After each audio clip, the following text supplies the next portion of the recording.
Here are 5 risks and benefits of sprouts to help you decide on whether you should sprout or not. Let's start with the benefits. Sprouting seeds and eating the germinated seeds are nutrition dense, low in calories, low in fat, as well as low in sodium. They are packed with fiber, vitamins, and nutritious phytonutrients. I'm super excited about the phytonutrients in sprouts, and it takes about 5 to 7 days for those seeds to sprout to offer more nutrition than their mature plant counterparts. And this is super helpful for people who don't like to eat a lot of plants in their diets, like keto people and carnivore people. So let's compare the nutrition in broccoli florets versus broccoli sprouts. A single cup of broccoli sprouts may be equivalent in nutrition to eating 50 cups of broccoli florets. And broccoli sprouts can provide 100 times more natural plant antioxidants called glucoraphanes, which turn into sulforaphanes, which protects your cell's DNA from damage. Actually, all cruciferous vegetables have to some degree of sulforaphanes, so I try to eat from this family of vegetables every day. Now, every seed can sprout.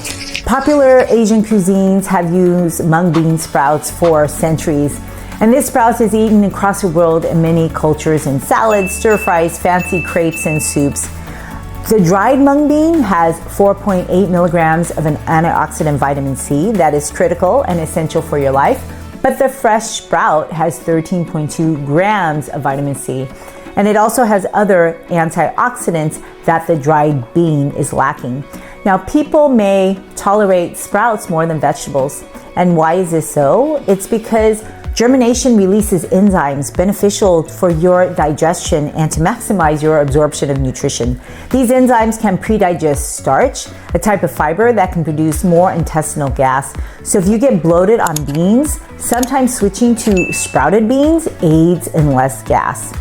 Some plant chemicals like phytates inhibit absorption of nutrients like zinc, iron, and magnesium.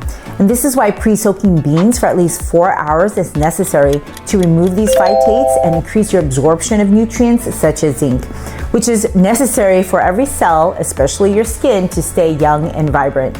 But you don't have to do this with sprouted seeds because sprouting releases enzymes that break down phytates so that your body can maximize the absorption of nutrients. So let's talk about the risks of eating sprouts. As an infectious disease doctor, I'm afraid of getting food poisoning. Many people don't realize one episode of food poisoning can ruin your gut health for life. Around 10% of people just never recover from foodborne illnesses and they get irritable bowel syndrome or other systemic problems. Now, sprouts are one of those famous direct links to foodborne outbreaks.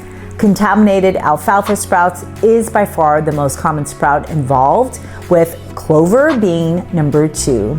Now, the problem is that the seed is contaminated, and when you sprout seeds, you have to soak it in water. So the humidity also grows bacteria. And farmers who harvest seeds can have their seeds contaminated in many stages. It can be contaminated by the animals they have on the farm, humans who have contaminated hands, or the runoff from animal manure. How many times have you touched your pet and not washed your hands? Are your eggs separated from the fresh produce you eat? You know, it's really easy to cross-contaminate. And after it rains, water can flow from the animals to irrigate the vegetation, and that's pretty nasty. Unless these meticulous practices are held to standard, the seed can be contaminated. And if you've never had a problem eating sprouts, great for you. I know they are delicious, and I've eaten sprouts my whole life as well. Most healthy people may not have symptoms or may have transient short-lived symptoms of abdominal pain, nausea, and diarrhea. However, children, pregnant moms, the elderly, as well as anyone else who is immunocompromised, they may not be so lucky.